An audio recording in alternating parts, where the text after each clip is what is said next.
Hai guys, nama aku Syauqi Atta, full-time property agent di Maxin Realty di bawah grup team Safrish.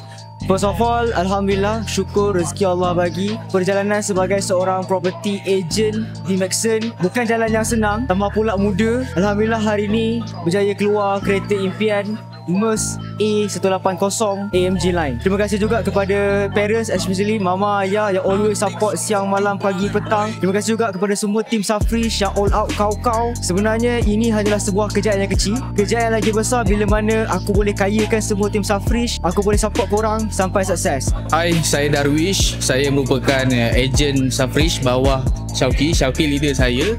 Saya kenal Syauqi ni daripada dia pakai kereta Prodo Azia lagi. Dia memang layak-layak sangat. Semoga Allah permudahkan lagi dia untuk bantu ramai lagi tim-tim untuk berjaya dan kaya guys. Okay, hai, Assalamualaikum. Saya Syahmi Hazim. So dekat belakang ni kita nampak hari ni adalah hari di mana kita menyampaikan kereta baru kepada ejen yang telah berjaya sekarang ni seperti Syauqi. Dan saya punya pesanan terakhir kepada Syauqi adalah terus maju jaya dan kita akan fly high bersama-sama. Alright, thank you. Tuan-tuan sekalian, saya berbangga dengan anak tim saya.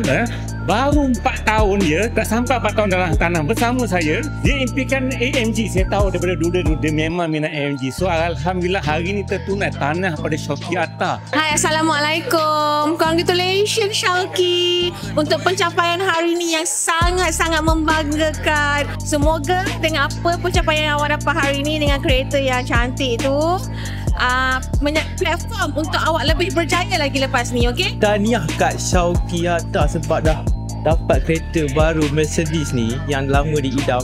Saya sangat-sangat bangga lah. Salah satu achievement yang you all boleh dapat macam sekarang, Syauqi dah achieve dah dia punya dream car, salah satu dream car dia. So kepada mereka yang nak join agent, okay, nak tambah income, so this is the right platform. Pastikan you all join Maxin.